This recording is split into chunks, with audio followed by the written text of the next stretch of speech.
Showing. Yeah. Let's go here.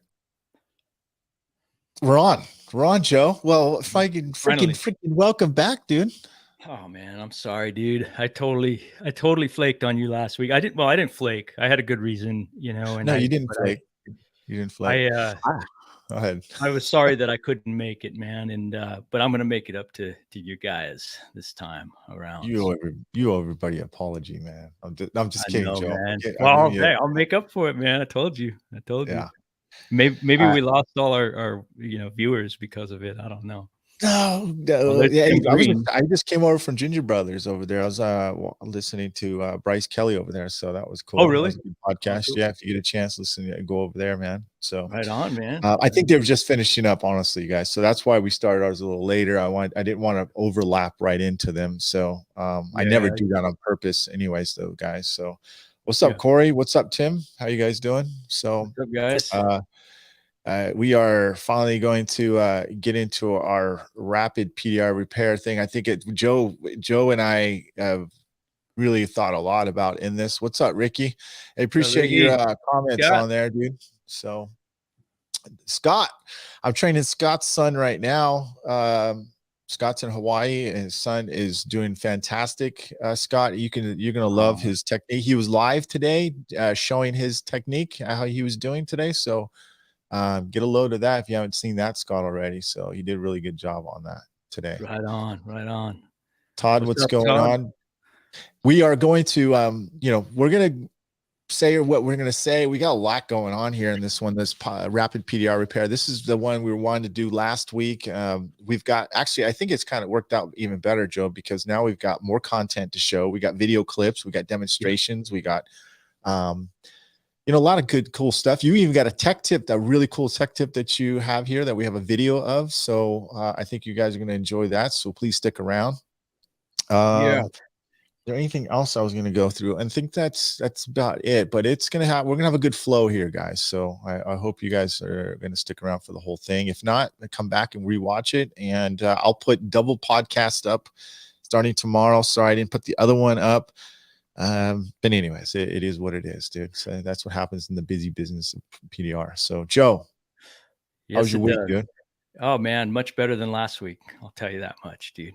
I still got a knot in my back from last week, from the tension, So you do what you got to do. I briefly said I made a mistake. I cut a wire on a brand new X7 with my rod, trying to pry against the body line on this door. But so I got it fixed, man. I fixed the problem, and the customer was really, really understanding, really cool. But that's what I was doing when all this happened. And once again, I do apologize, guys.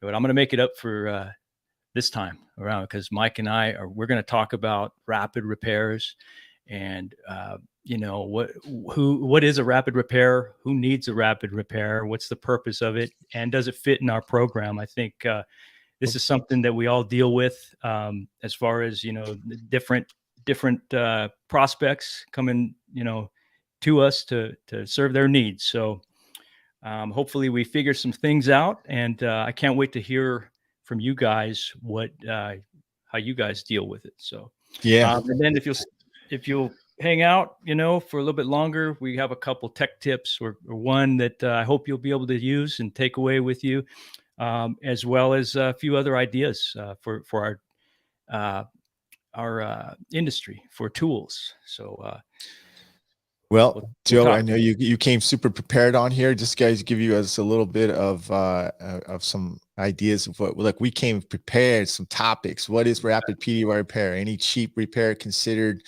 We're going to go on. I'm not going to read the whole thing, dude, but we got a list of what's cracking here. I think you guys, some of you guys already offer this type of service. Maybe you guys do know what it is, but you don't know what it is. I mean, you know what I mean? Cold glue is definitely a awesome technique to use, but where's the right time to use it, and how you sell it? How can you use it for your advantage and whatnot? We've got some tech tips to show you, or a tech tip from Joe. When do you want to do that? You want to do that now? We'll do that at the end. Before that, I wanted to, I actually, our friend Christopher Ray sent me a new book called Yeah, Show how Your is that, Work dude? You by told me I Austin could have wrote that. What the heck is that Yeah, about, man? dude, this is about what we do, man. It's about showing our craft and online and it's pretty cool. Thank you again, Christopher Ray. And I read it and it's very inspiring. I actually did a book report. I hope you guys don't mind. So I'll just read that real quick. Once again, the book is called Show Your Work. The author is Austin Kleon. And the premise is basically Show Your Work is a quick, fun, and inspiring read where the author has basically created a pocket manual for transparently and unapologetically making ourselves, our brand, and our craft findable through social media by way of capturing hearts with our content, not just eyeballs. Okay. It was published in 2014, but amazingly, everything in this book still holds true to this day when it comes to how we present ourselves and our work online. Each chapter presents a different step or action for effectively becoming a documentarian of the work that we do.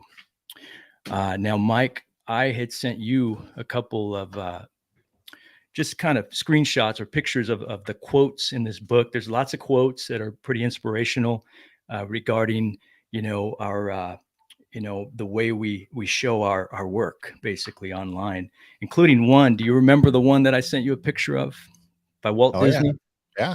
yeah. We don't. I actually remember. We don't make movies to make money. We make money to make more movies. That's it.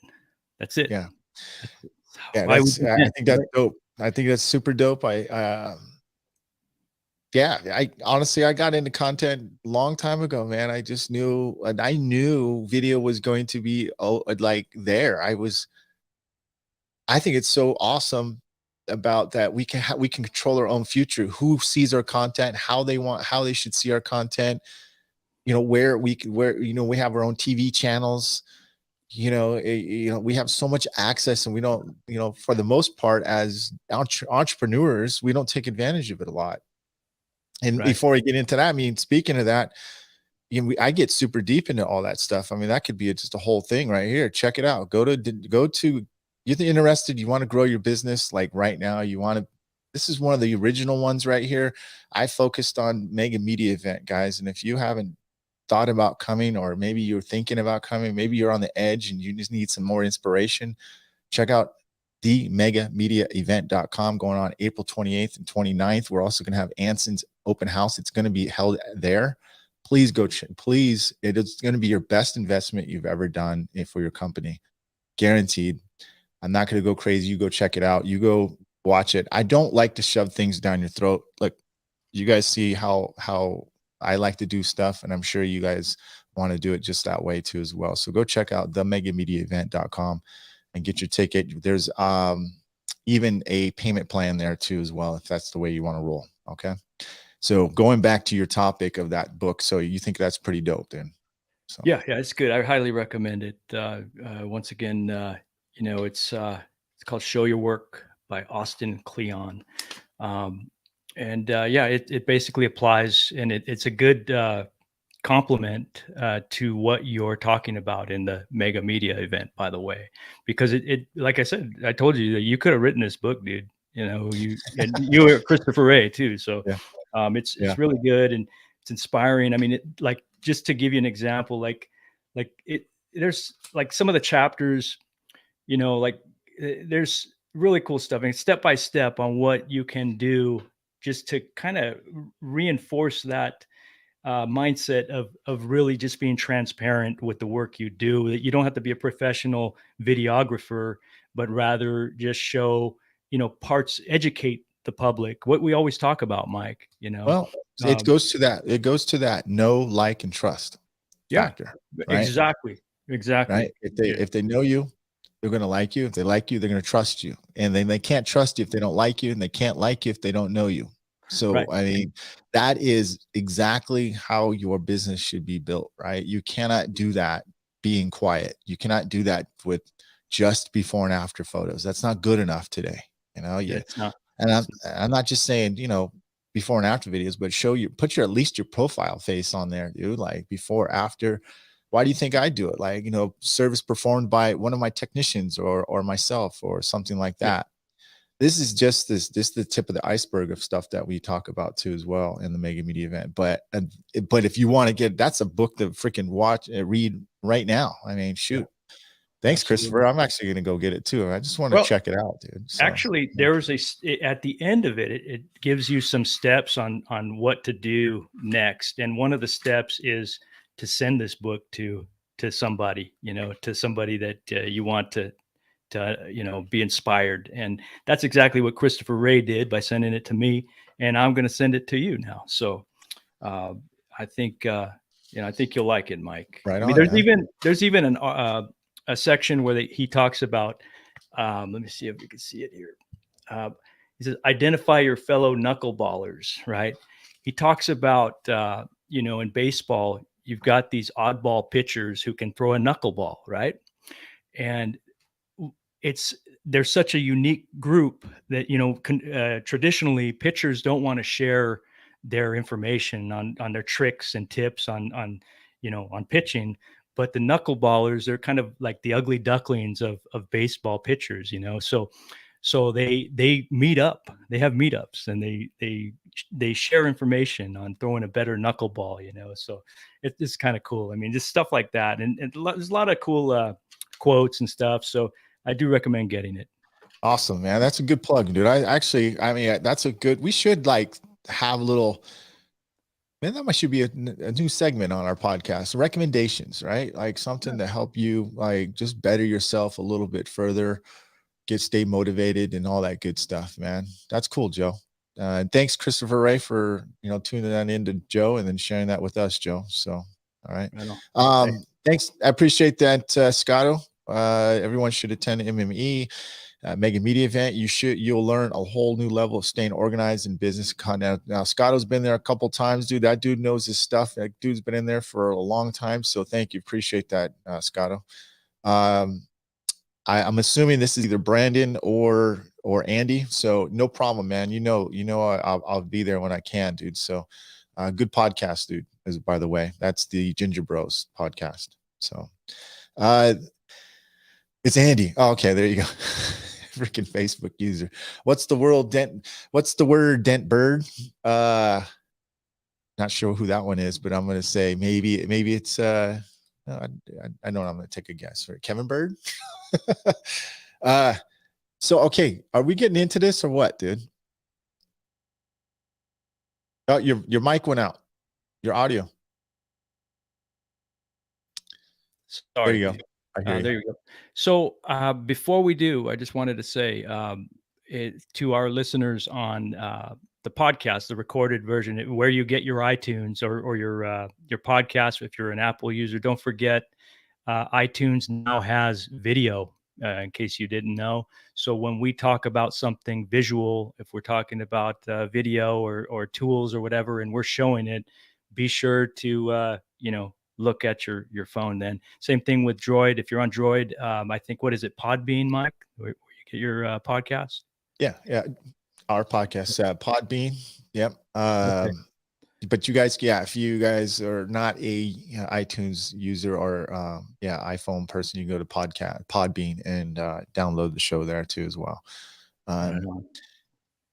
Listen, guys, we're here about giving you guys some awesome content. I hope you guys enjoy it, man. We got a lot of stuff to talk about as usual. Rapid PDR repairs. I think some of you guys will agree with us. Most of you will have your own comments here. It's going to be a busy show. I know you guys are going to want to comment on some of the stuff, our takes that we have on the Rapid PDR repair. So off the bat, Joe, I use it. I sell it every day. Not intended for trying to cheat the customer out. I don't know what kind of customer I have. I don't know what type of service they're looking for. I communicate mainly through text messaging.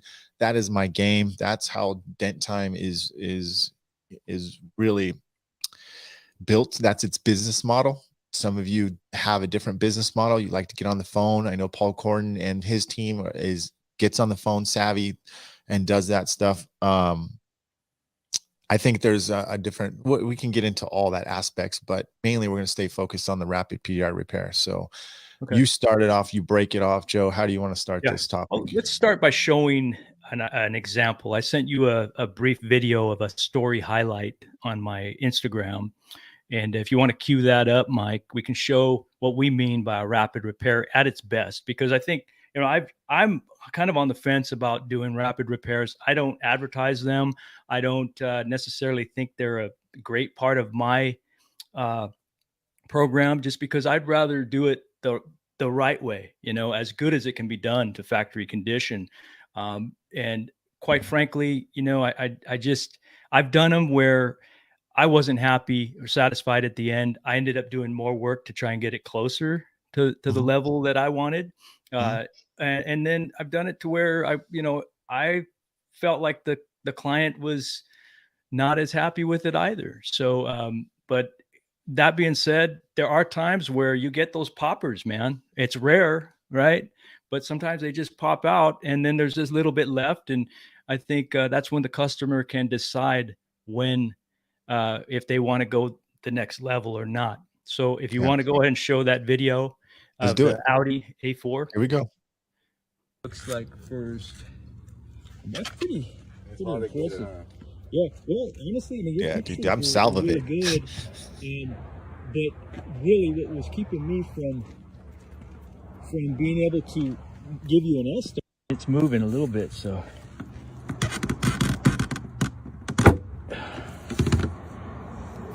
What do you think of that? Pretty cool, huh? Pretty good, no? Yeah. So, yeah. You happy? Okay, so here's how we're gonna do this. I'm gonna give you a price. This one bugs you. Okay, let's get this one. I'm gonna measure it out, and we're gonna get you a price for it right now. And then if these two little waves. So that was the end. It was brief, because it was just a story that I'd posted, but I'd remembered earlier when we talked, and I'm gonna get that one out. But he ended up deciding to go ahead and have me fix those little waves, so it ended up being a good, it wasn't really, it started out as a rapid repair, but he ended up wanting to do the whole thing.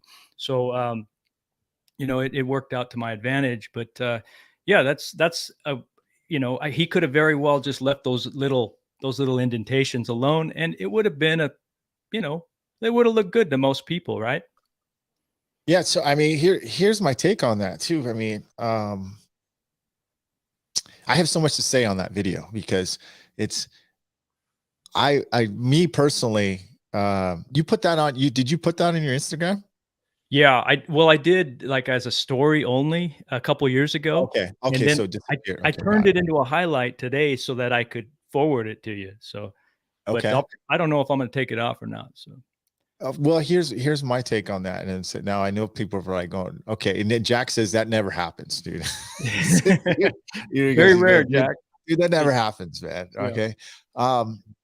I personally don't use a suction cup for my, and I know this is a couple years ago too, dude. So I know I would probably still use the cold glue because I want them to know that it's, I don't want my customer to think that, oh, I could have got a suction cup. You know what I mean? And right. And did that. That's just my take on that. But I think that's an interesting. So let you finish your thoughts on this, and we'll go with what you're thinking here. Okay. Okay. No, first of all, a Facebook user, I don't know if it's Dave, Big Dent Dave. He says, or somebody, Facebook user says, I've seen some. Is it Dave Shalot?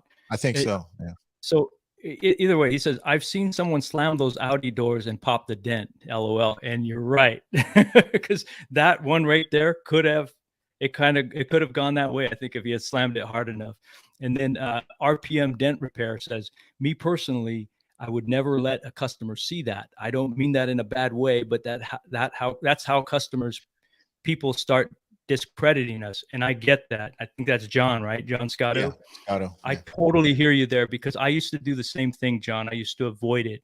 And this is where the conflict, where I found with, even to this day, where, how we use the measuring system to measure out the dent, right? And so that dent, I mean, I don't remember what the inches were, but obviously, I mean, you're almost 2 feet of dent right there, right?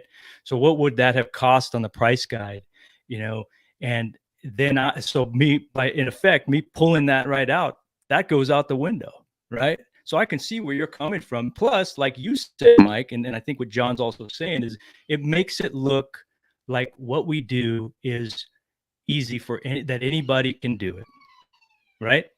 It just, but again, like Jack said, how often does that happen? It never happens. It's very rare. It really is. And I mean, even with cold glue, you kind of have to work at it, to do it. And I understand what you're saying about you never use a suction cup because you don't want to give that impression. But here's what I do.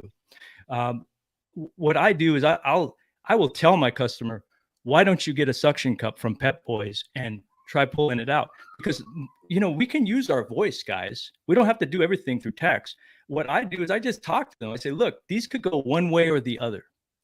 Most of the time they don't just pop out, but this one looks like it might.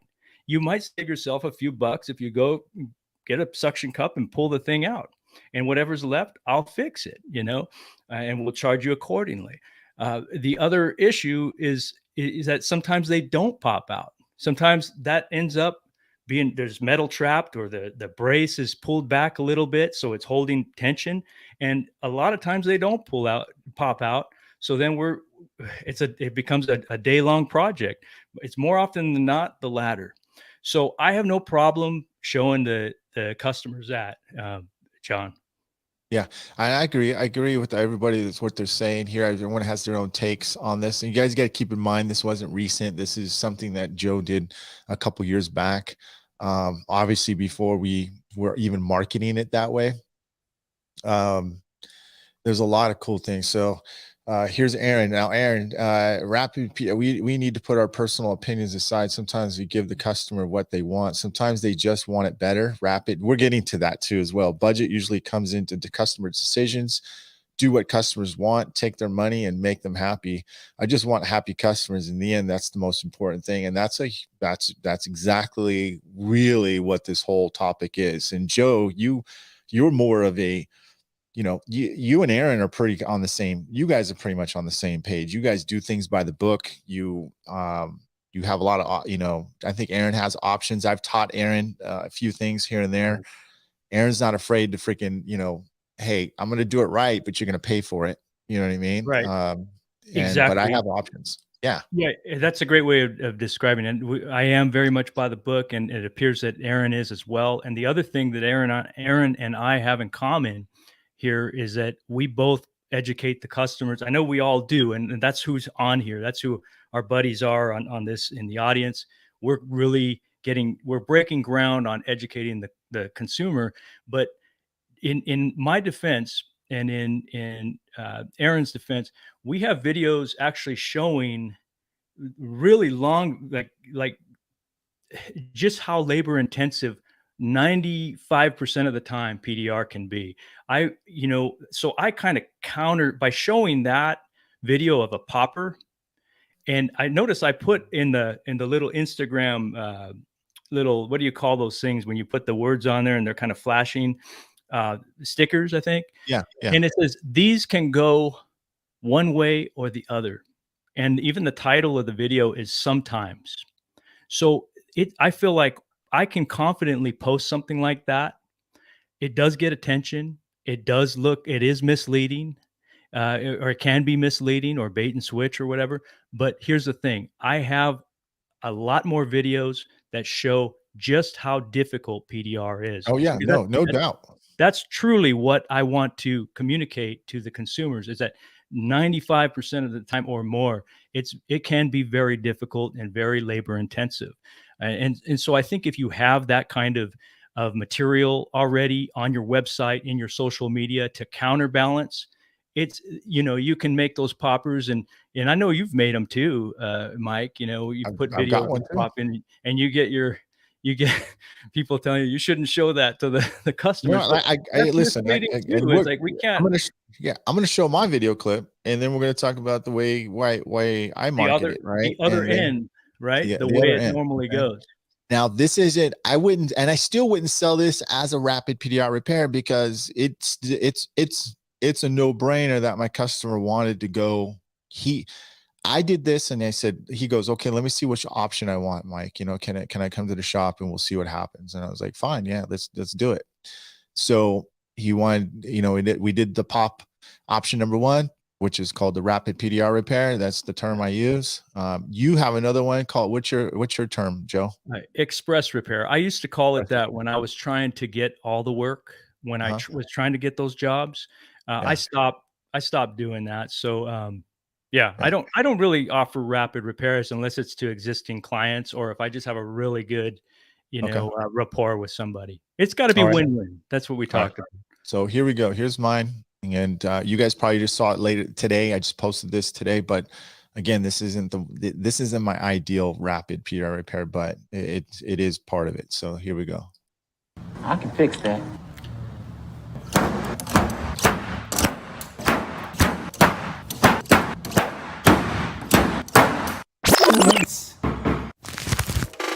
A lot of stuff. Perfect. That's good. I like it. So, as you could tell, it wasn't even close to perfect when it was pulling it, right? We got it to I don't know, maybe 50%, but it was left with all the deep stuff. You really can't see too much of it right in this shot, but I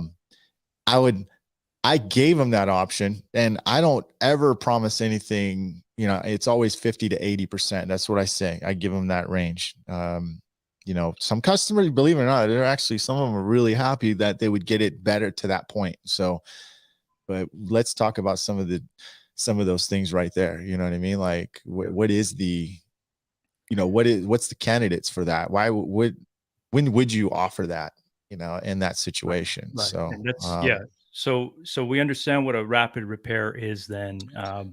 And that started out as a rapid repair, right, Myke? Is that what you were saying? It did. By the way, ladies and gentlemen, please hit the like button. It really helps our algorithm on the Facebook, please. So if you guys enjoying this topic here, please like it, and it'll help us just kind of get the wheels spinning on here, dude. So appreciate that, you guys. Thanks for watching too and tuning in. Didn't mean to cut you off, Joe.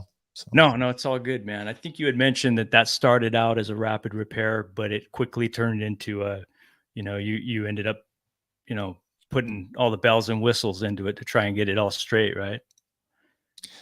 Yeah. Yeah. I was, look, I was training too. And I did listen. First of all, ladies and gentlemen, I don't generally do work when my students are, at least they're not at that caliber yet. And this customer kind of last minute, like, hey, I want to do it. And they were in a tight situation. I had the car for the vehicle for 2 days, but it would have took me probably a good, pretty straight 5 hours to work on it. But I had it for 2 days, working it off and on during my students. So, but yeah, to be honest with you, what's up, Brandon? I would not, that's not a really good candidate for rapid PDR repair, but I just used it because it was pulling out some of the bulk for me to get it started. So here's the thing, guys, what I use rapid PDR repair or the cold glue for is really what it really helps. And a lot of you guys do know this already, but I use it a lot over traditional hot glue because it shocks the metal and it leaves it flat. It doesn't overstretch it, right? Hot glue will actually have a good chance of over pulling it if you don't have tension or slow pulling. You don't have that control pull. There's a good chance you could actually over pull the metal, and glue doesn't know how to let go. Cold glue does. So that's why I use it in a lot of my videos, and it's nothing to do with anybody's like Kiko or Cam Auto. It's not that I don't want to use any of their stuff. I just feel like cold glue knows when to let go without jeopardizing, overstretching, and that tells me where I can push from there on out. So that's why I use that. Sorry about that, Myke. I'm over here. Are you good? Yeah, I forgot to turn on my my cooling fan for under the laptop, and it started heating up on me. So yeah, no problem. PDR beginner here. I love all the podcasts and videos. Sign up for Dent Trainer soon. Always looking forward to all you guys' content. Well, I appreciate it, Alex. Thanks for tuning in, man. Appreciate you guys checking that out. So Joe, let's stay on topic here, right? Go back here. So is there any cheap repair considered a rapid PDR repair? Any improvement repair considered a rapid repair? Did we already kind of talk that, or is that just... No, we're kind of trying to clearly define define what a rapid repair is. Is any cheap repair a rapid repair, Myke? Is any improvement repair considered a rapid repair?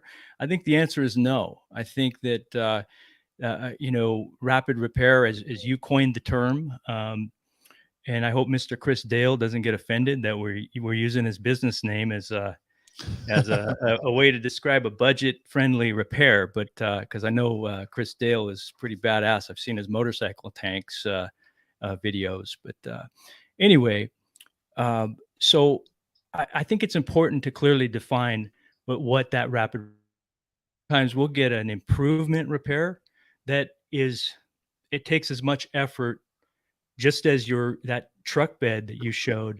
It takes as much effort as a full-on, all the bells and whistles, high-level repair, and you still only get improvement on, because it's just the nature of that type of damage. So no, an improvement repair wouldn't be necessarily considered a rapid repair, but a rapid repair would be considered an improvement repair. Does that make sense?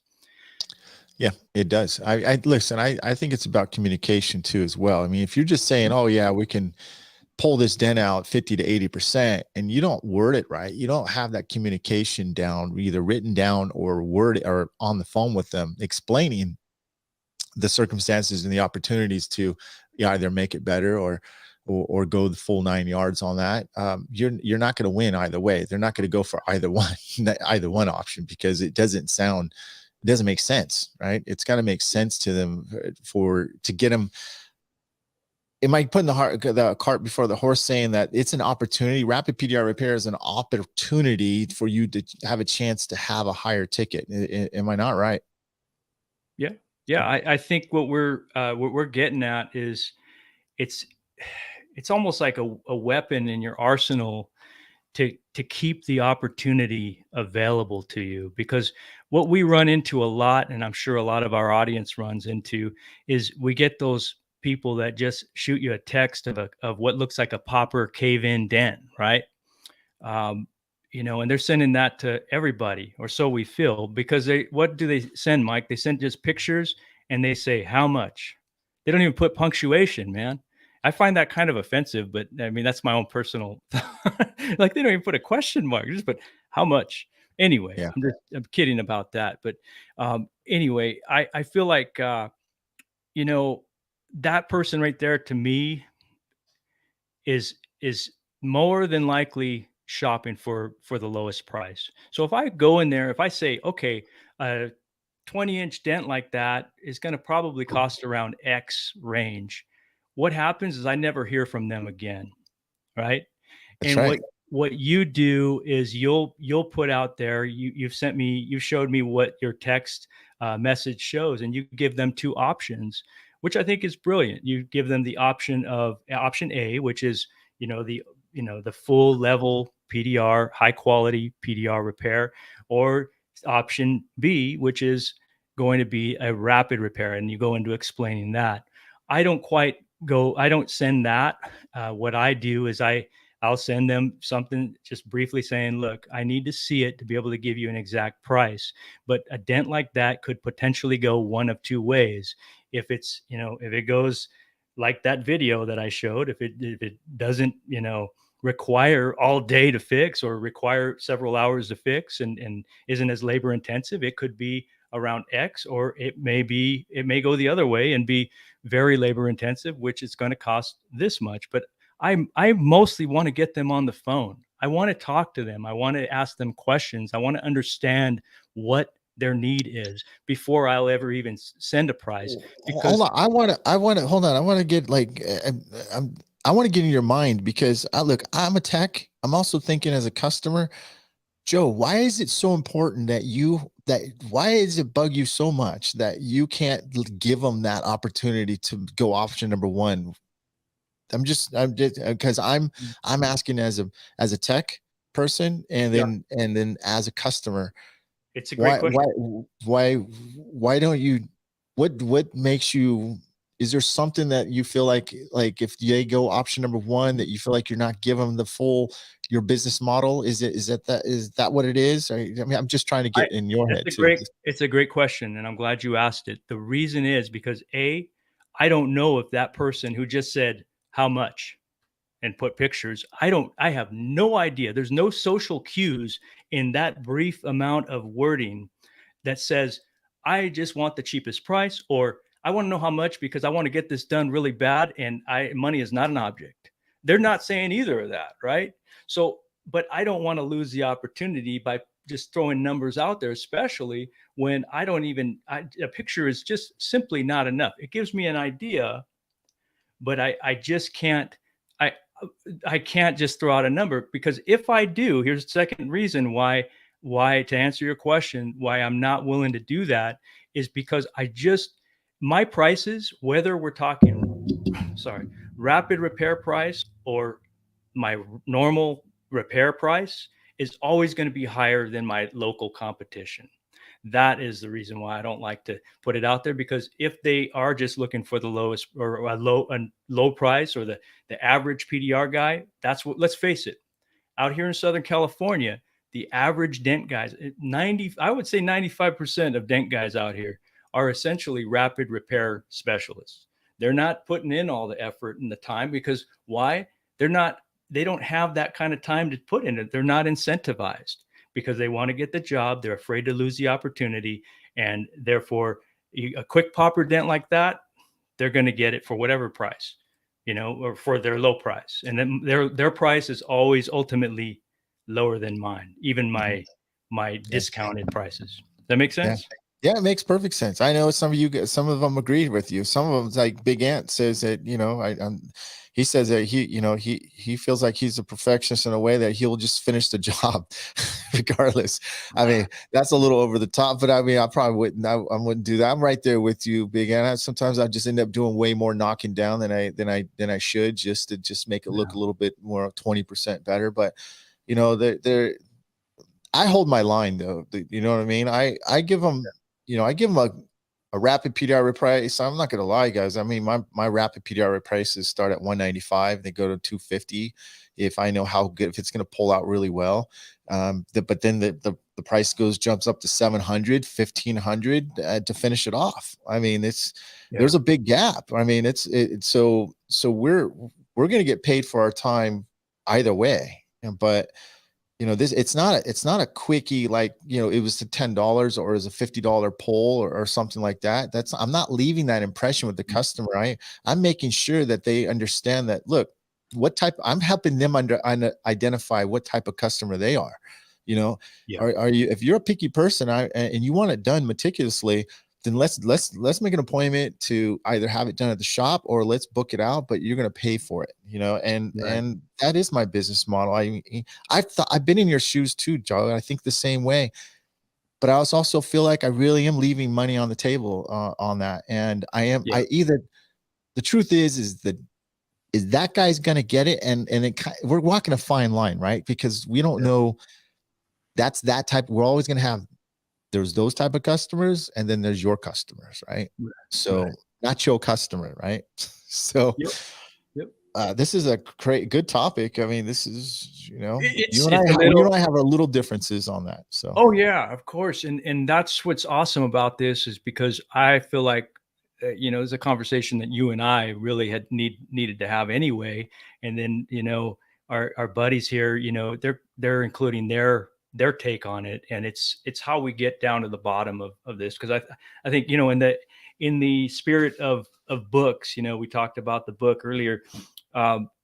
We're writing our own books. We're writing our program is our book, and we take material from here and there, and we add these little systems to our program. And once we figure it out, we put the thought into it. It seems like we're overthinking it at first, but once we put that thought into it, it becomes habit and protocol, and it's just much easier to run our businesses that way, I think, as a result. So I'm happy to have this. Yeah, I think it's great. I mean, and I agree with, everyone here has got their take. Most of the people are chiming in here, actually, all of them so far, is they've been around the block and they've done their stuff. And we are all going through, we're all, shall I say, adjusting our business models as we go. And the business model keeps going, setting up higher standards and higher standards for ourselves. And understanding that, but I feel like I've got the angle really well on my Rapid PDR repairs. And I'm not going to lie, guys, I do between $500 to $1,000 first option number one a week. And I'm probably my tech's probably spending probably maybe an hour total time of all of them together. So right. that's a pretty good chunk of change for that option.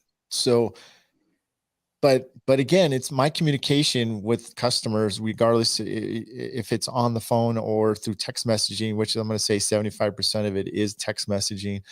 I got it down. I feel like I've got it down really well. And so my communication with my customers, and I keep, you know, who I talk to as well along with you, Paul Corden, him and I, we get really knick-knacky on our communication through, and he's starting to go the text messaging way because he knows that most customers are going that way, regardless. As much as he wants to get on the phone, just like you do. People are just text messaging. So yeah, you know, it's a challenge because it's a whole new curveball that gets thrown in at us, you know, with the text messages, because you know, let's face it, it's just really tough to you know, see the social cues there, you know. But these are all great questions. Jack asks, have you ever walked through the Rapid PDR price explanation and felt they were a perfectionist and wanted the improvement price, yet high quality?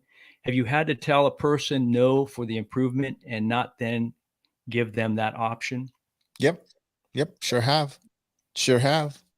Yeah. I make it, but the communication, that was before, Jack. That was before I was very communicative in the front, up front, where I wasn't clear enough, or my technicians weren't trained to be clear enough about what was going on. Look, my text messages are very clear.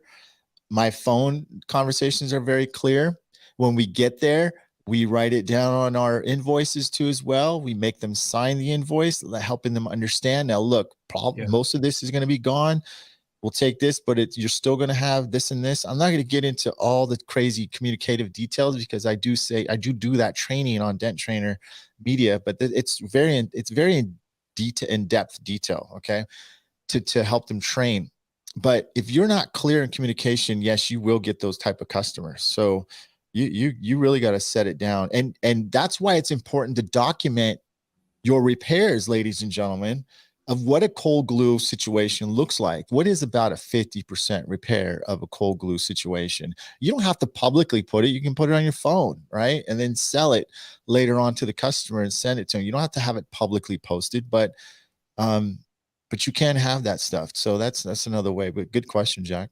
Yeah, for sure. I'm going to go back to Scott. So why give the lowbrower techs a job when they can do the same amount of repair for the same amount of money? So well, that's another, you know, thing that we all run into, because, you know, while we're sitting here saying, you know, hey, PDR can't cost as much as a body shop, and then, you know, and you give a quote that's accordingly, you know, a high level quote, and then that same prospect goes across the town to, you know, to the cheap guy and got it done as a popper, you know, for who knows how low, you know, it makes us look unprofessional too, you know. So or like price gouging or something. But Scott's got a good, interesting thing. He says he turns those claims into Rapid PDR repairs into claims. So that's pretty, that's good too. I mean, yeah, we're going to have to get into the thing where we still got to touch base about the claims thing, because, you know, I think a lot of people still have questions, and we got to get Paul Corden on here. Maybe we'll get,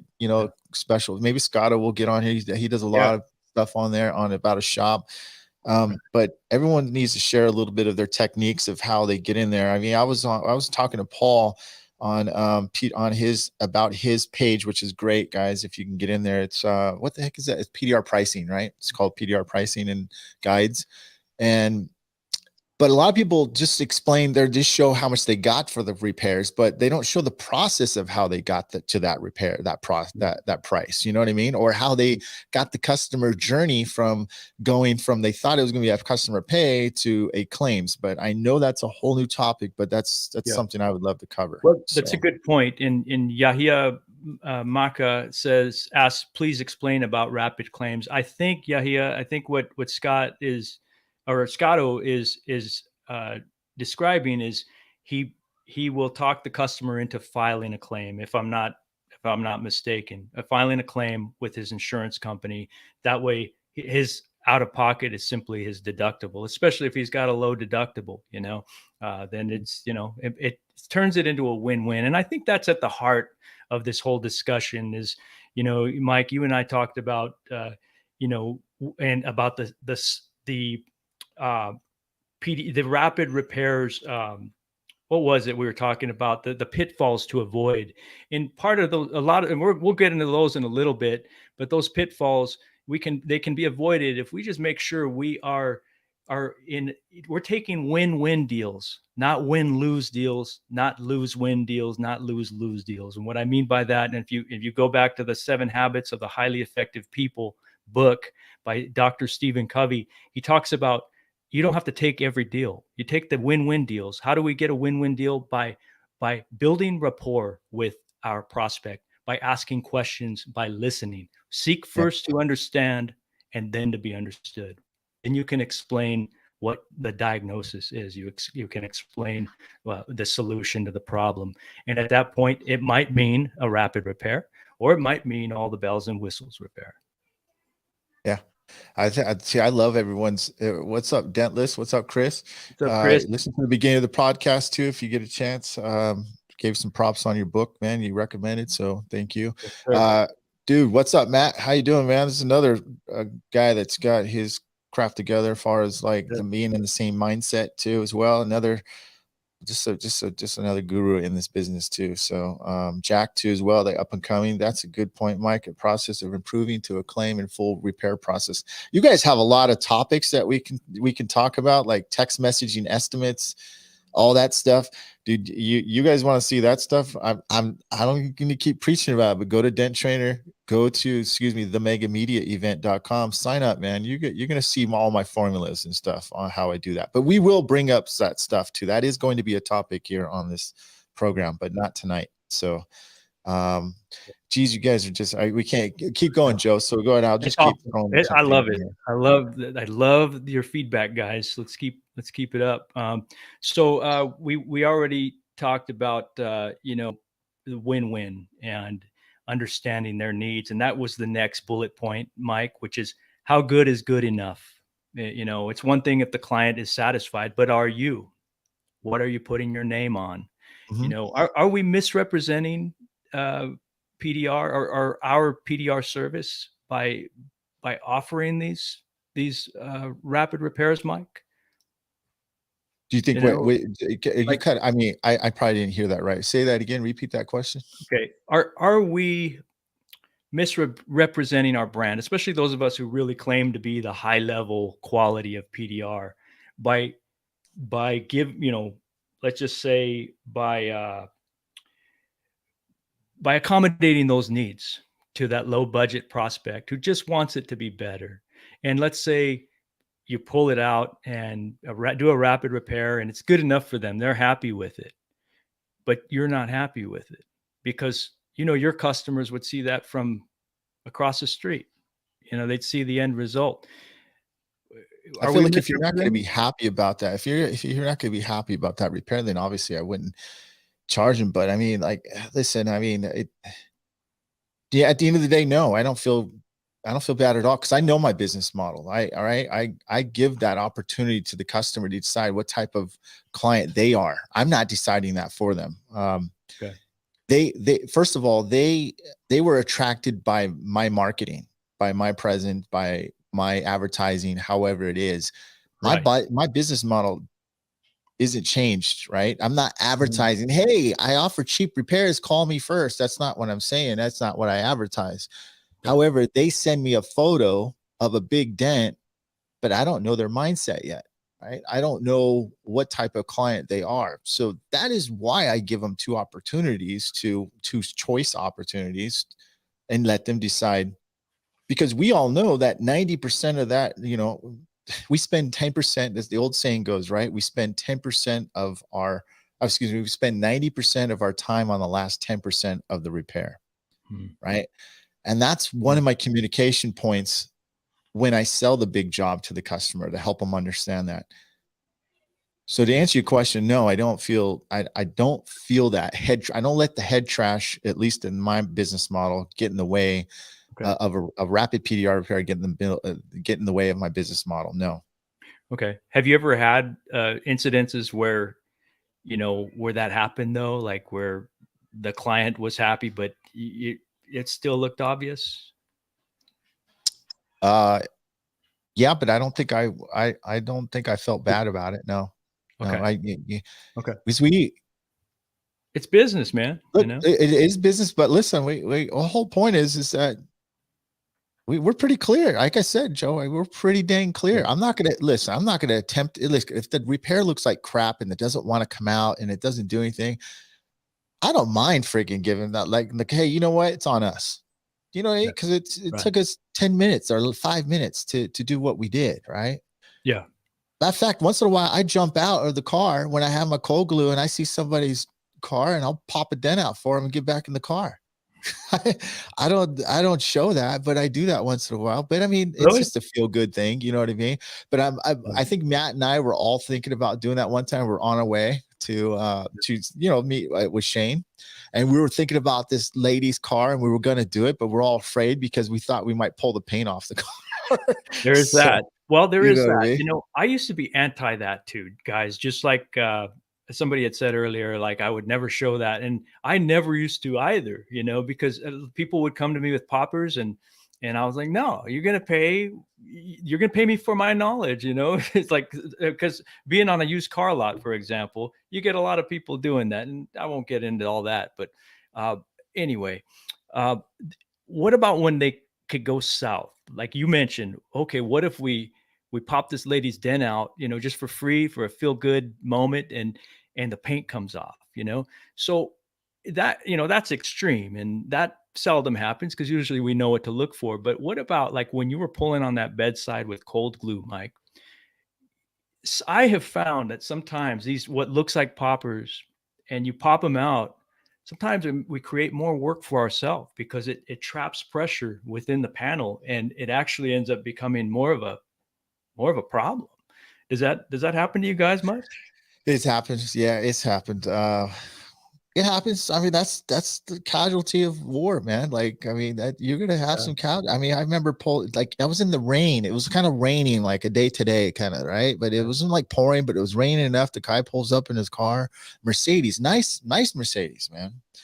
And he goes, yeah, I have this dent here, and dude, it was just like yours, Joe, you just showed earlier, right? And I was like, oh, okay, yeah, you're looking at 195, we can do that. And I think most of that's just going to pull right out. It's called the Rapid PDR repair. If there's some ripples and stuff, then you're probably looking about close to $500. I got to pull it in and do it. He's like, yeah, that's perfect. And I was like, all right. So I put it on there and I pulled it and it just freaking went right back in. I was like, that's odd, man. What the hell's going on?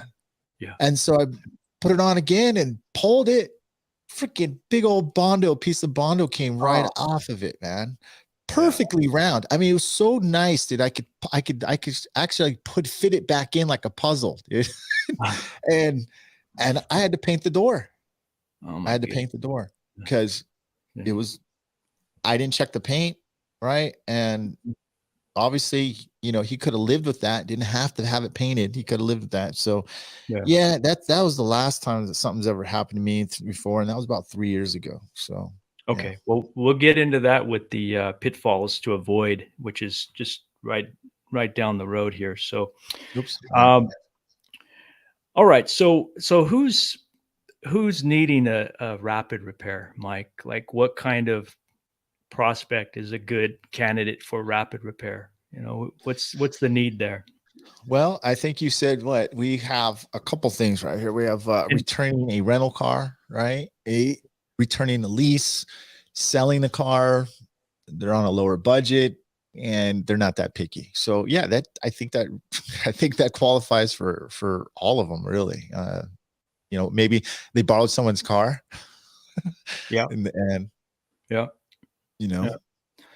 Yeah, I had a lady reach out to me from Google and back in January, and this was one of the rapid repair. This is what kind of inspired this whole conversation because I was not happy with the results, and honestly, I don't think she was either, to be honest. I mean, she was, I guess, but because let me backtrack here. It was a rental, but it wasn't just any Hertz Enterprise rental. It was a Uber rents, right?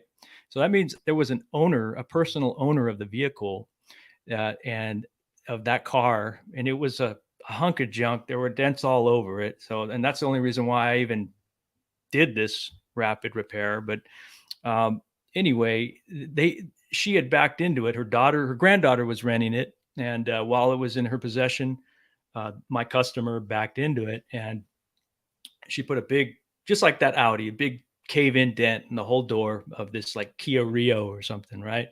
But this one actually did damage over the intrusion beam, and there was so the intrusion beam was kind of sticking out just a little bit, and there was a crease underneath. I could have fixed it full level repair. I measured it out, I did it, the whole thing. I gave her the two options, like what we're talking about, and measured out. It came out to like 1,700 and change, and obviously she didn't want to use that option because it was not her car, obvious reasons, right? I was already there. So, I knew that the majority of that dent would pop out. And that's precisely what she asked. Would you be able to get this part out, but just leave the bottom part alone? I was like, well, yes, but I was on the fence and I had to think quickly about it. And well, the choice was made. I made it, and I decided to pop the thing out. And it took me 30 minutes, to get it out and then do some, a little bit of, work inside the window, down the glass, but that bottom portion was still there, and no, I was not happy with it.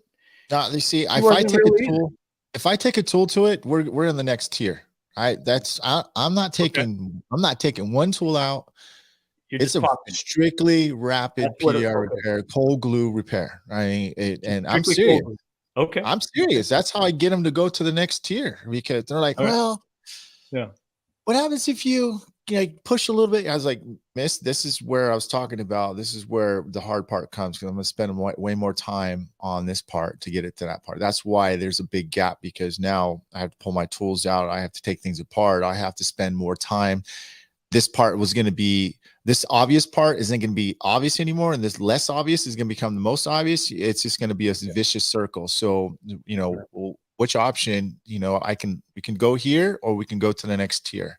I'm really strict on that. And my techs know that. That's the way they're rolling. They have a choice. So, I'm not forcing them at all to make those choices either. You know what I mean? That's why, because I don't want to put myself in that predicament either. I don't want to have to keep doing this and explain to my customers about that. So I'm pretty upfront. Yeah. And that's good. And that's why we're having this conversation, because these are protocols that you can put in place. And so you're not having to be backpedaling, all the time. So, okay. So, and if you guys have anything to add as far as like when you do these types of repairs, like, who's asking for them, or where is this option a good option for you? Or is it even a good option at all? By all means, let us know. So that leads me into the next question, and this is kind of edgy a little bit, but we were talking about rapid repair being an option to present to those people reaching out to you via text or email, and you're not knowing if they're shopping for price, and you don't want to lose them. You want to keep that opportunity, but you ultimately want to do the full level work for them in that repair. Is it really a bait and switch, Myke?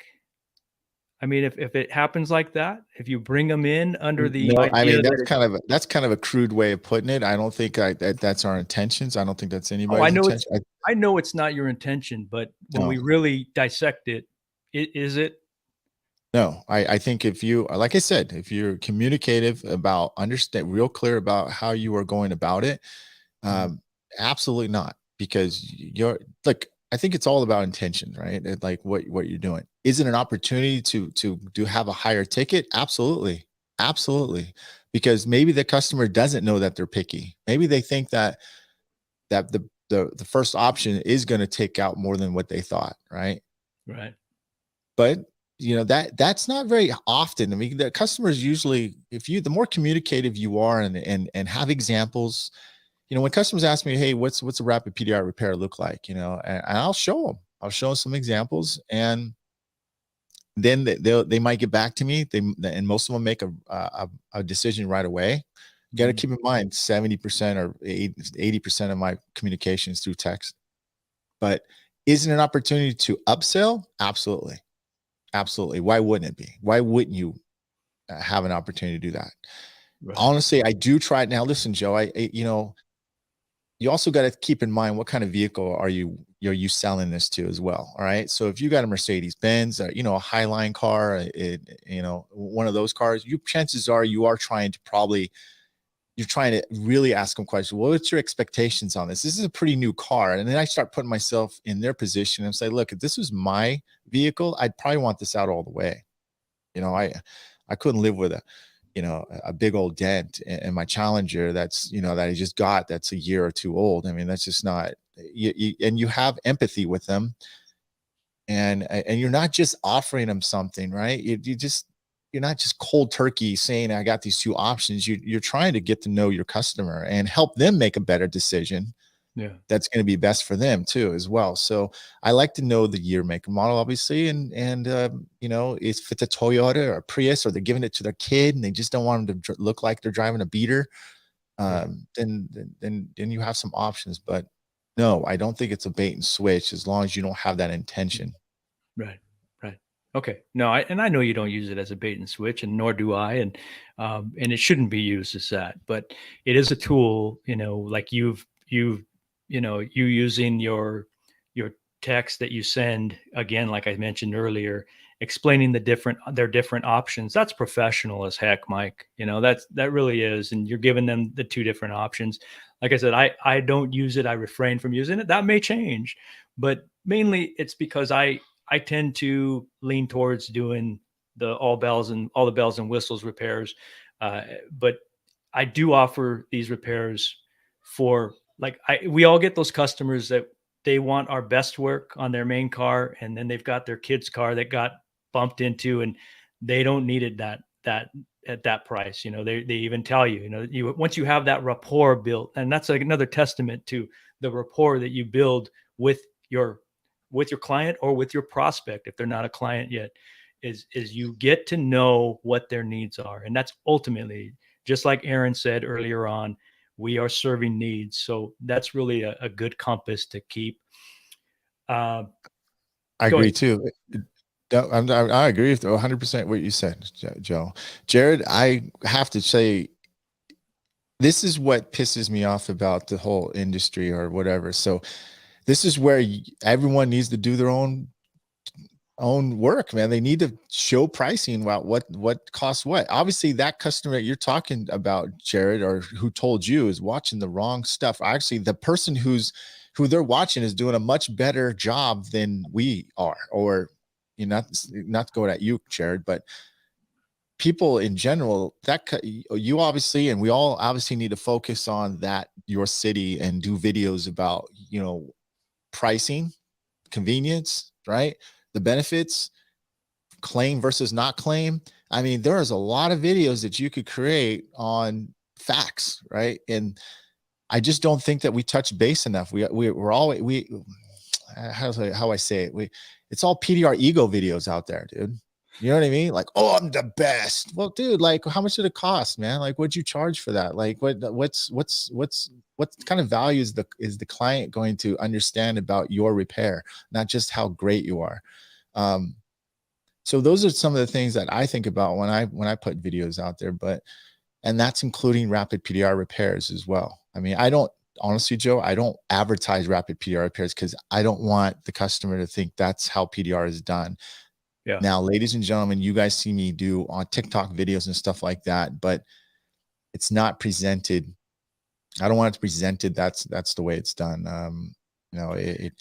My main thing is you have to be more seen than your competition. That's just how it goes. I mean, that's the way it is. Well, it's like the book that Chris recommended that we talked about earlier.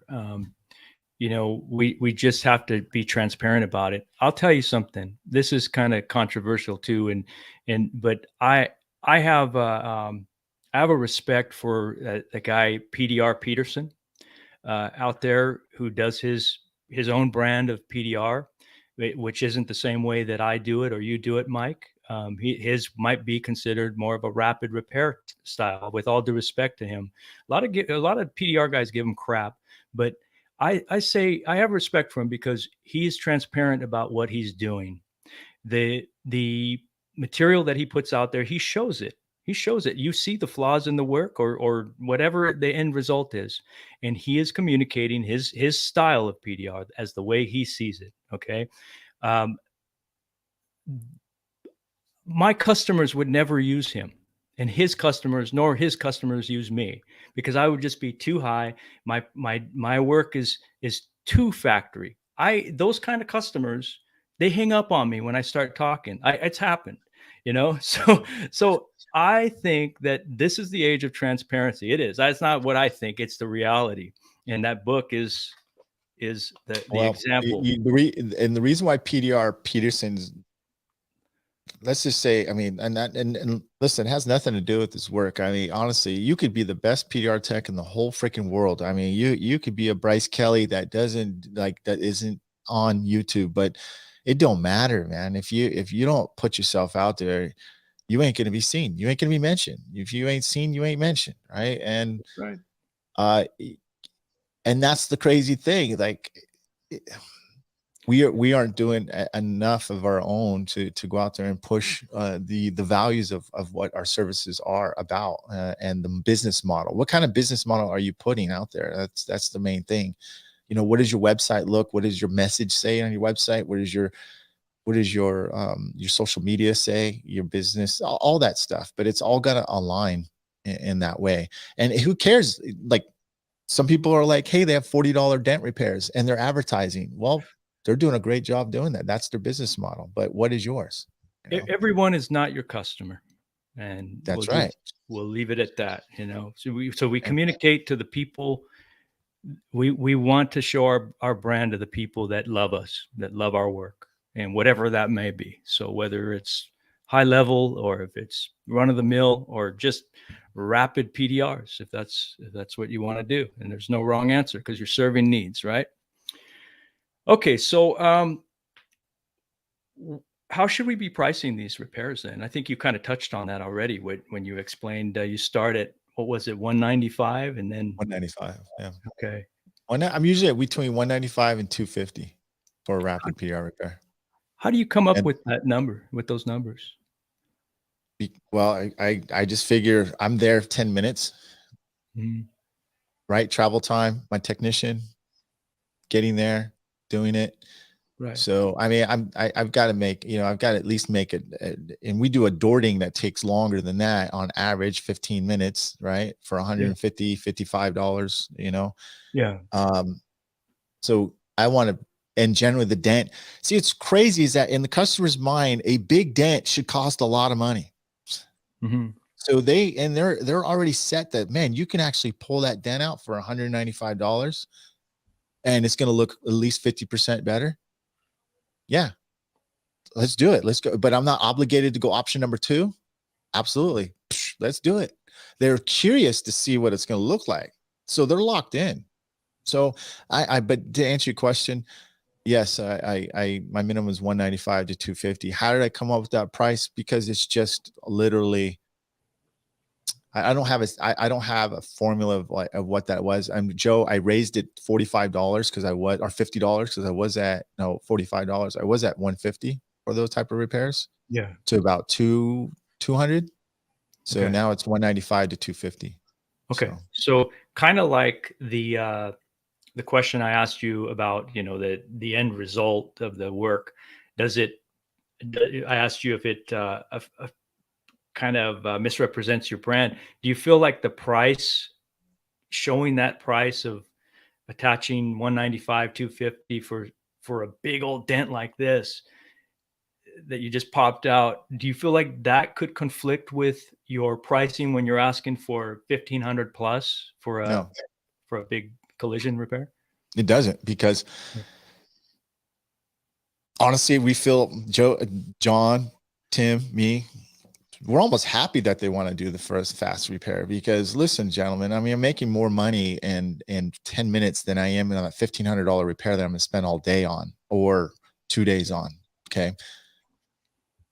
Maybe more. So I know some of you guys get 2,300. You make an insurance claim. Fine. I mean, that's great. You're still spending time on the vehicle, right? So I'm not saying go the cheap route all the time. I'm just saying I'm happy that they choose number one. I'm making more money quicker and faster. So and they're happy. Look, as long as they're happy, we're happy. I think it's a win-win situation. I think you just have to be open-minded. Now, if they say I want to go option number 2, well, then what option are we doing? Are they paying out of pocket, or are they going to claim? They know they have those options to go. So that's the crazy thing. It's all their choice, right? And I'm not. It's not affecting my business model. It's not affecting my reputation.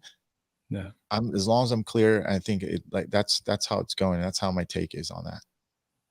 Yeah. No, this is good, Myke. I appreciate your honesty, and I think I hope you don't mind me putting you on the spot like that, because I ask these questions because this is stuff that I struggle with, and I know it's stuff that our buddies struggle with as well. Some of them, But okay, so when do we say no to a rapid repair? When what are the pitfalls to avoid when taking on rapid repairs? Well, you could pull paint. I mean, that does happen. I mean, a lot of people don't think that. Well, not a lot of people, but some people think that cold glue is the savior, and it doesn't pull paint. Dude, you prep that panel well enough, you're that thing will just pull really hard. So you can't pull paint. I think that's just and the customer's expectations. But usually that's on the communication of the technician or myself, or if the customer sometimes they know that their expectations was clear. Right. And sometimes you do have, once in a while, some of those people are like, well, I thought it was gonna be much better. Is that what 50% looks like?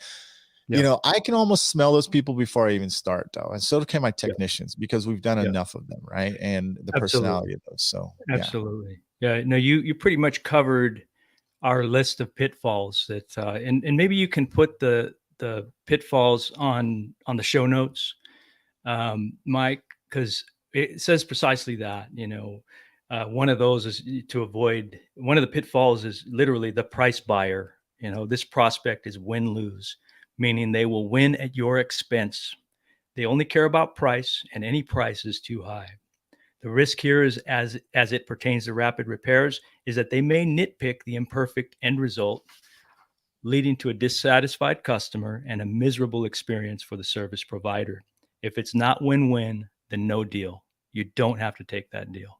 That's right. Yeah, you don't. That's right. And I think that's part about being a smart businessman or woman, in recognizing you can't be greedy, guys, ladies and gentlemen, either. You know what I mean? Like that's the wrong way to determine it.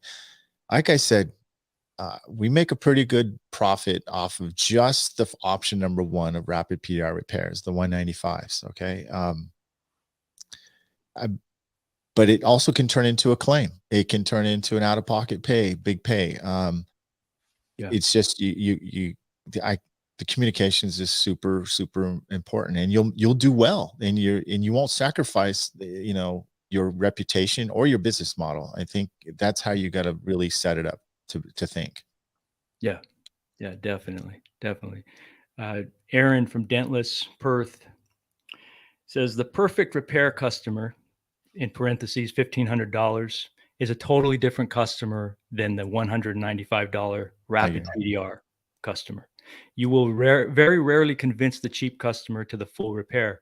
Better to do the rapid PDR and make them happy and take their money than send them to your competition and lose them forever. Business don't run on only the perfect customer. Just have to educate first. That's a good point, Aaron. And I'm so glad you said that, because I'm on the other end of the spectrum on that with you. Because, I go for the perfect customers, and I can afford to, because I'm just one little guy. I don't have guys working for me. I'm not trying to grow my business intentionally that way. I literally am just one guy, so I can be very selective about the work I do. That being said, there is, I don't want to be a dent snob necessarily, but I want to deal with win-win. And I tend to feel like the win-wins for me are the ones who really love the highest quality of work.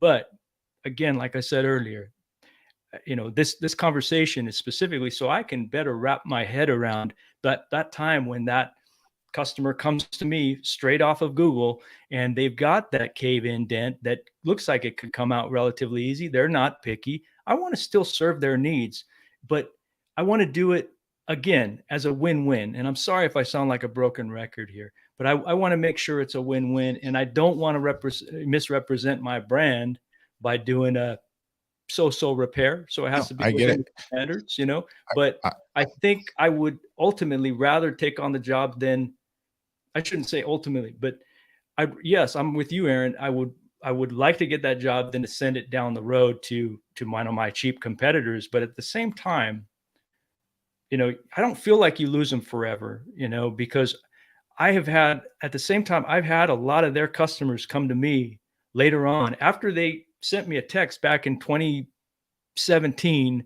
with saying, how much for this dent? And they ghosted me when I told them how much, right? I never heard from them again. And guess what? 2021 comes along, or whenever, here recently, they come back to me again saying, how much for this dent? And the difference is I see in our past text history that they ended up ghosting me. I start asking little questions, I find out they did go to the other guy. They weren't happy with his work and they came to me. So let me ask you this for life. Joe, do you feel like this podcast or this conversation between you, myself, and the listeners here and viewers watching, how do you feel now about Rapid PDR? Has it changed? Has it changed any of your views about it at all? Like, would you be thinking about maybe offering it more? Because I guess it comes down to that part too, as well, Joe. Like the customer, you don't know if that's a lease return or if they're a low budget customer, or you know what I mean? Like, are you saying that like most of the time you just like, if they don't do the full high quality expectations, you just let them go? How do you deal with that?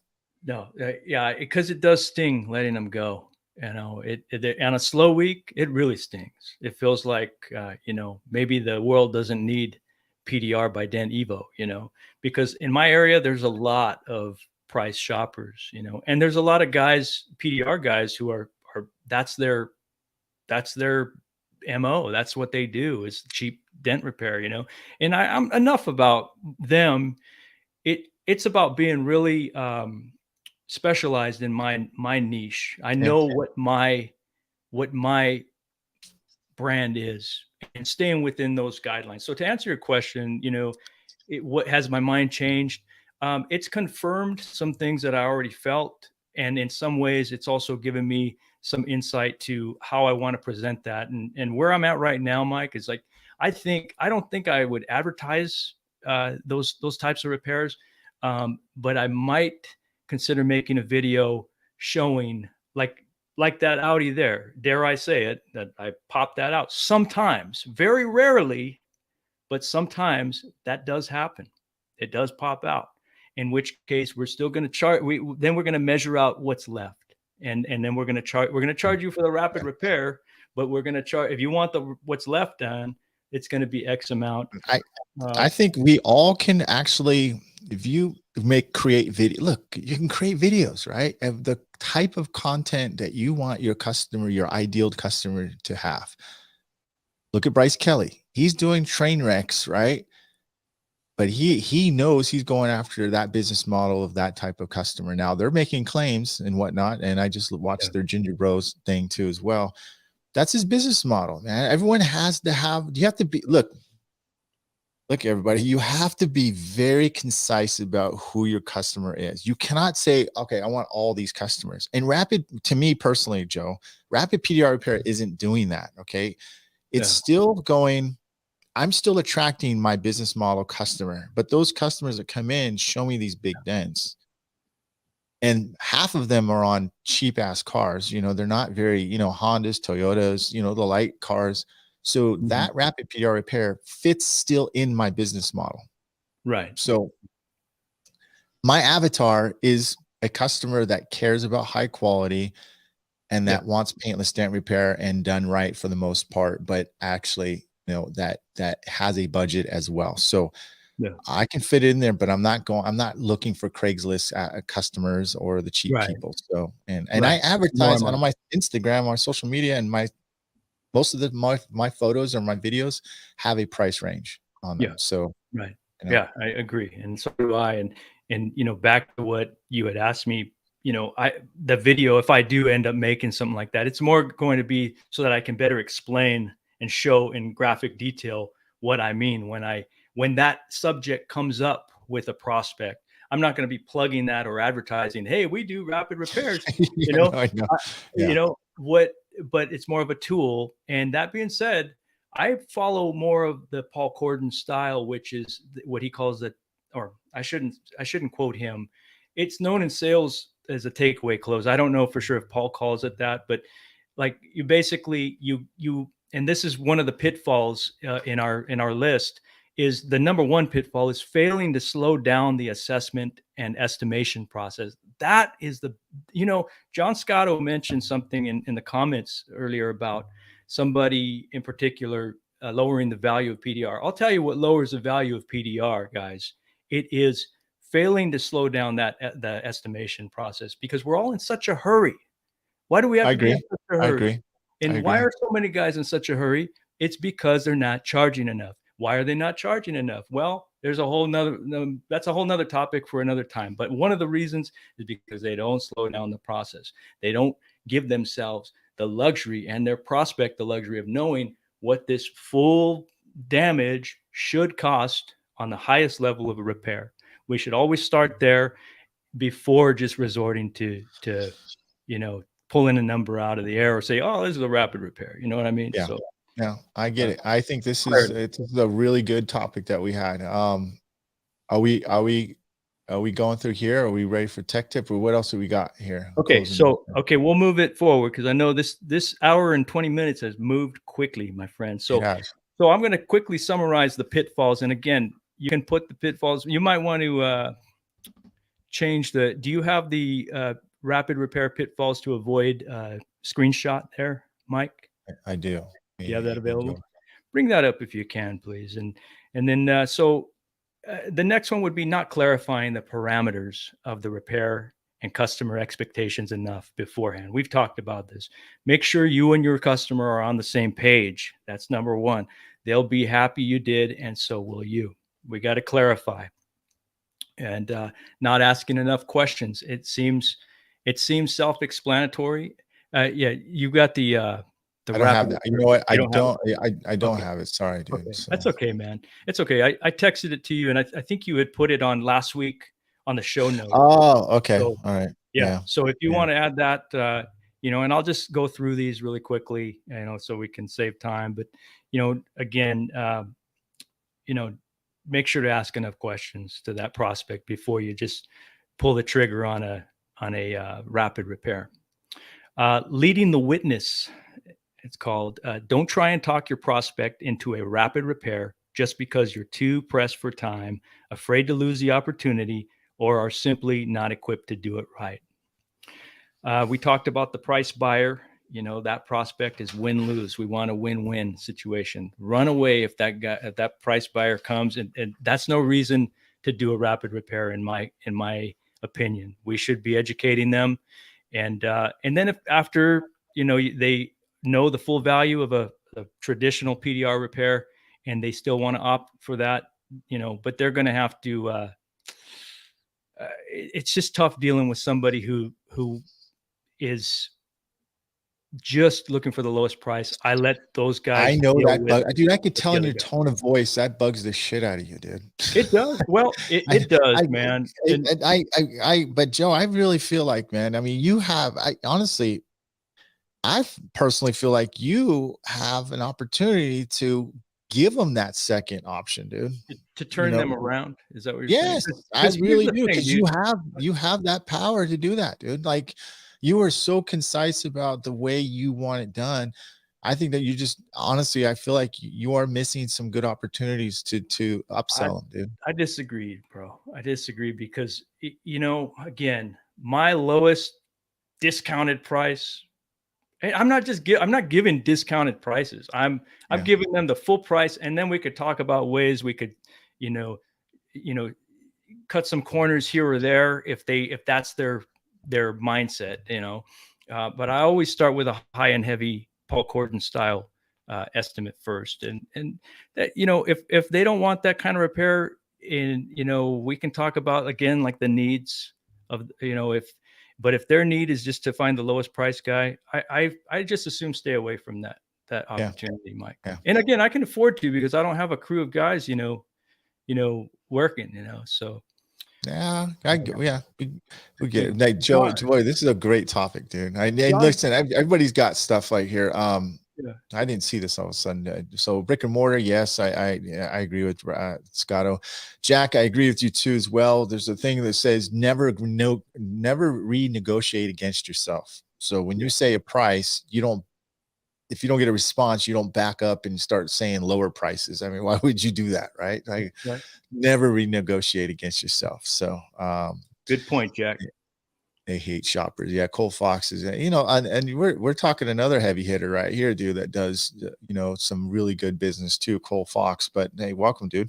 About time you joined, dude. So let's move on. Can we do your tech tip? Are we finished, dude, or what, dude? No, we got a few more, and I'll read them. I'll go real quick. Performing a rapid repair for a third party. Sometimes you're dealing with a body shop or a detail business or a dealership, and they're asking you to just pop it out. Make sure that the client, the owner of the car, understands the parameters of the repair beforehand. Mm-hmm. Again, these are pitfalls to avoid. It is like Jack mentioned, it's a slippery slope.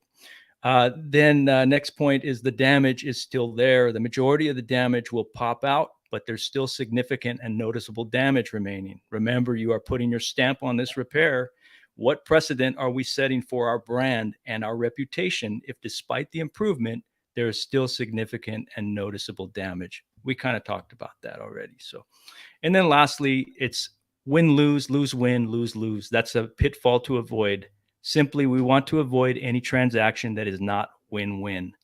And again, I guess some people want to take on different opportunities. That's fine. It's our businesses, and we can run them the way we want.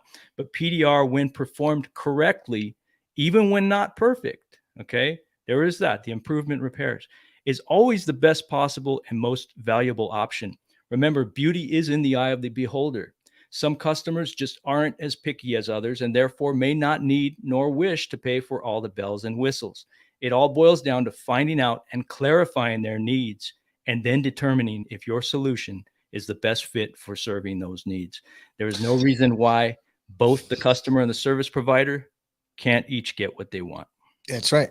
I think this is boy, Joe, I have to say, man, props to you, dog. Good job on this segment here. I mean, you put this together. You came slugging on this one, man. Like, this is a great, good job. And you and I still had our different perspectives on this. People, you can hear that these guys have different perspectives on theirs. I think it gives insight to how they want to run their business model and if they do or don't want to go that route. But and props to you too as well for sticking to your guns. Thank you. I'm bring you over to the dark side, dude. You know what I mean? Oh, but you have I tried my best. I said you have a great value like in what you do, dude. So thank you. I appreciate that, dude. Okay. Well, thank you, bro. And there's plenty of times where I've been the starving artist too. So just to add a little bit of balance there, So we'll move on with this thing. I appreciate you guys hanging out and adding your feedback. I'll be thinking about this, because that's at the end of the day, we don't have to stick to any one ideal. That's what's great about being an entrepreneur is we can change our mind and we can experiment. And add different things, according.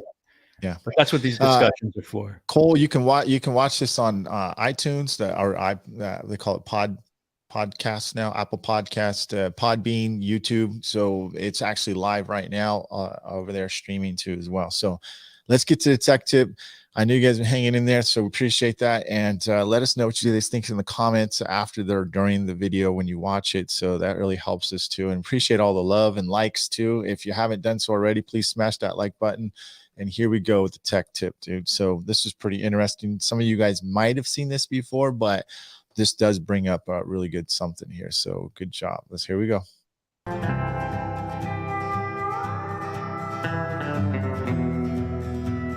Myke, I didn't play it right. Oh, sorry.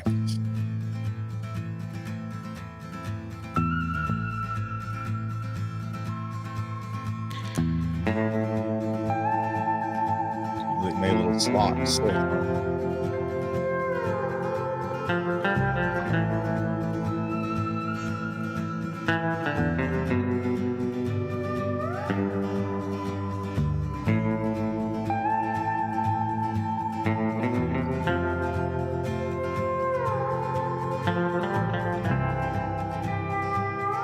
Love the music, dude.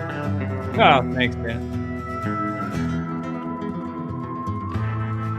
That's pretty cool, dude. Nice and discreet. Good repair. Great repair, actually. Thank you. Appreciate that. It's tiny. That's the kind of customers that find me, though, are the super picky, meticulous people. And this is an example of, that was like a 2014 Suburban. You wouldn't think that owner of that car would pay for a repair like that, of that level, but they're there, you guys, and because I deal with them. That's what I'm dealing with when I say no to the price shoppers. So, but anyway, this was just a little tech tip I wanted to send out there. I'm sure a lot of you guys already know how to do that, but for those who hadn't seen that, it's a great option to avoid chewing up the seam sealer, that glue That's what it's that called, they put from the seam sealer. factory. Yes. And I actually learned that from another technician named Wally Inskeep, and he is from Columbia Dent Company in Missouri. And, I know Wally. Yeah, Wally's a really good. He's coming to the Mega Media event, actually. Oh, cool, man! Awesome. Yeah, Wally's good, man. He showed me that a few years back on a forum. So I've used it several times, and this was a pretty benign little dent. But I hope you guys can take that with you and be able to apply it where it applies. And notice that the cut that I made with that razor, it was diagonal and upward. And the benefit of doing it that way is that, it just leaves it a little less susceptible to moisture finding its way down in between the two materials. So there you go.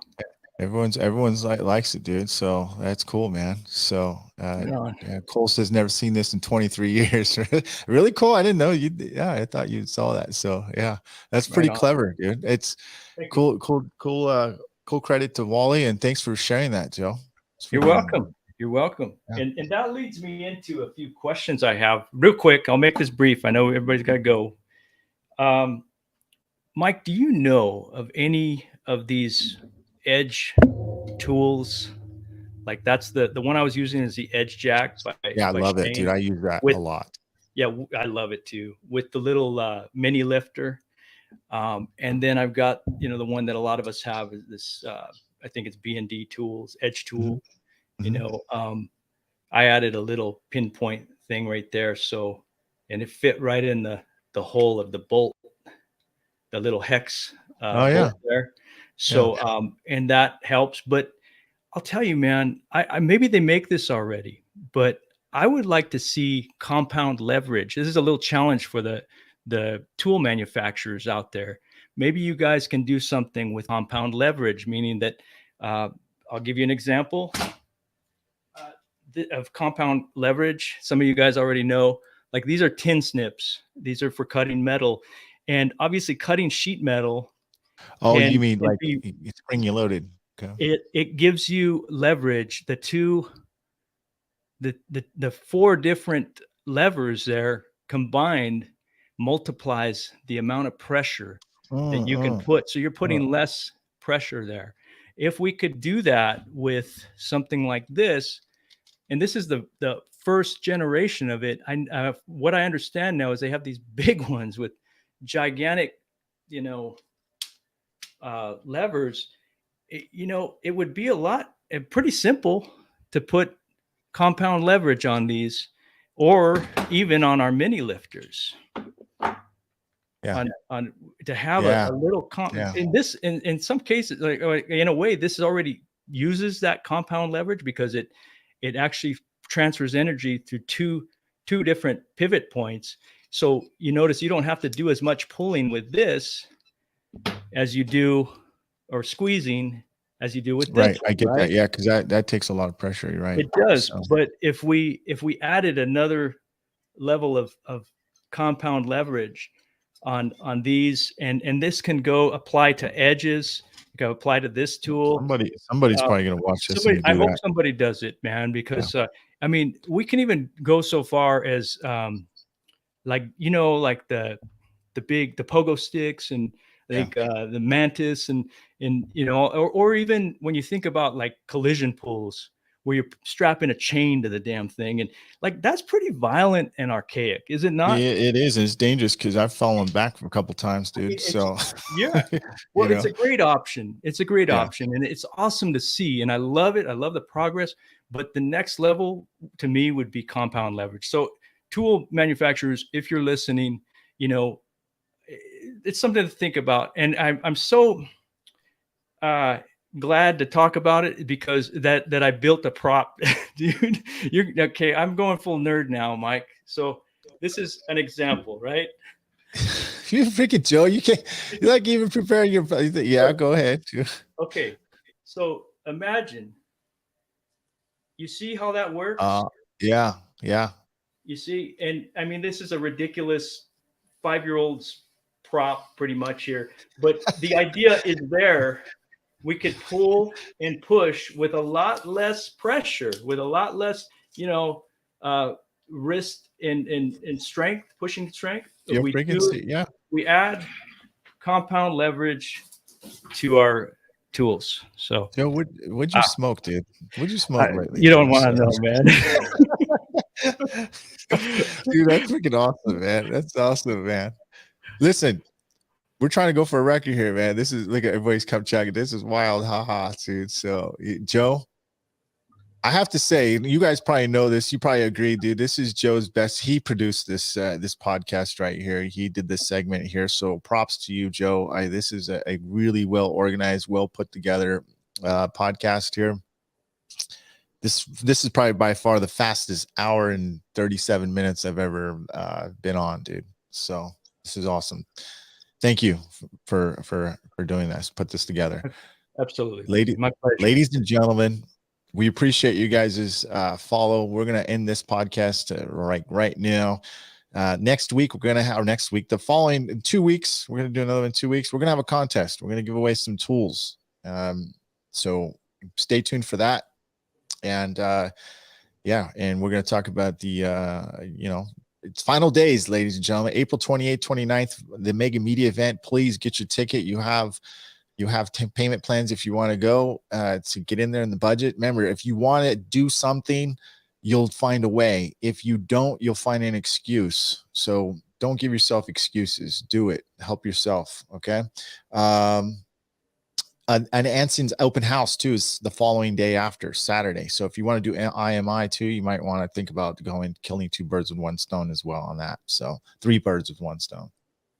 We'll talk to you guys later. Let us know what you guys think in the comment. Don't forget to smash the likes. All right. Joe's MVP. All right. Stay away from them gummy bears. All right. I'll do that. All right, guys. Thanks so much for hanging in there. And thank you for all your feedback and comments. We really appreciate it. Take care. Cool. All right, guys. Take care. See ya.